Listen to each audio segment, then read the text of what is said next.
volts para esse nosso DPS, então ele fica com uma impedância de dispositivo de proteção contra surtos, né, que no caso é descargas atmosféricas para baixa tensão, de 275.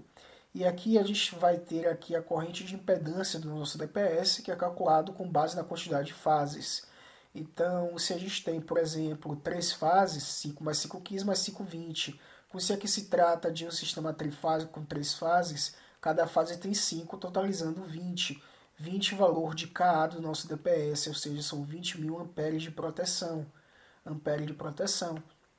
E aqui a gente vai colocar as informações dos nossos circuitos. Então, circuito 1, circuito 2, 3, 4, 5, 6, todas as bitolas aqui dos nossos circuitos. A gente tem aqui a potência de cada um dos nossos circuitos e as fases escolhidas, no qual nós podemos fazer esse equibalanceamento automaticamente dentro do Revit. Isso é possível para que a gente escolha as fases e os circuitos fiquem equibalanceados de uma certa forma que não ocasione queda de tensão. Tá bom? Aí nós temos aqui a documentação planta de piso unifilar. Então é aqui onde nós fazemos todo o começo do nosso projeto. Então a gente importa toda a planta arquitetônica para cá, e a partir dessa planta arquitetônica importada dentro do Revit, a gente utiliza de informações e macetes para poder a gente fazer todo o projeto, a modelagem do projeto, e o dimensionamento e até mesmo os quantitativos, né? Exatamente, a gente consegue fazer todos os quantitativos de maneira automática aqui dentro do Revit, sem muita burocracia, tá? Então, por isso que a Albin é uma tecnologia que nos permite fazer as modelagens e fazer esse quantitativo de maneira mais assertiva. Nós temos aqui as elevações, nós temos aqui todas as legendas desse template. Então, por exemplo, vamos supor que a gente quer fazer o dimensionamento do nosso barramento nosso barramento de cobre dentro do nosso quadro de distribuição em baixa tensão, né? Então, como é que a gente vai verificar esse barramento de cobre? Como é que a gente sabe qual é essa espessura? Olha só, nós temos aqui nessa tabela a tabela de capacidade de corrente dos barramentos de cobre em ampere.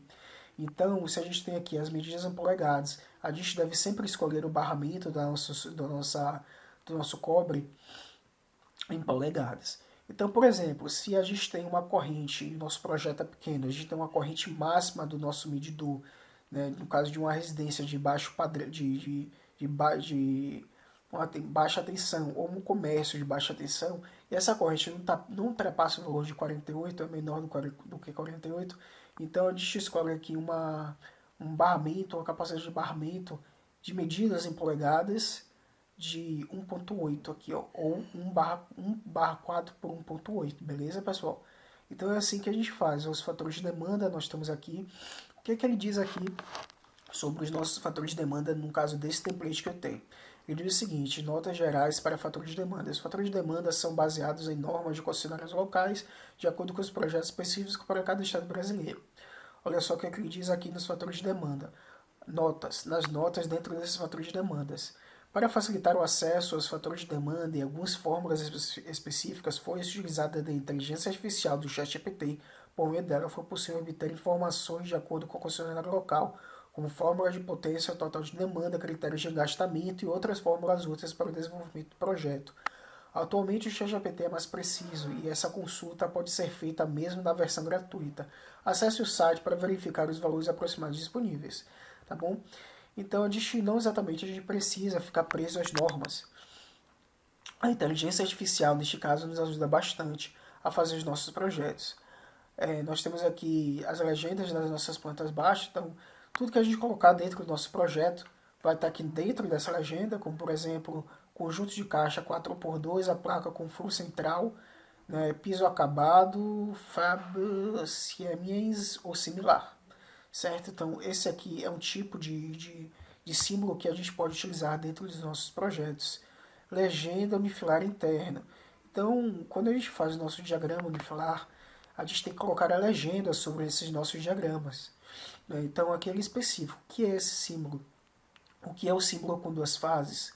O que é o símbolo com 3 fases? O que são os condutores? Qual é o símbolo dos nossos condutores? Qual é o símbolo do nosso DPS? Qual é o símbolo do nosso DR? O que é essa simbologia? O que é esse símbolo aqui tracejado, tá bom? Nós temos mais outras notas gerais, são notas gerais padrão de qualquer projeto elétrico.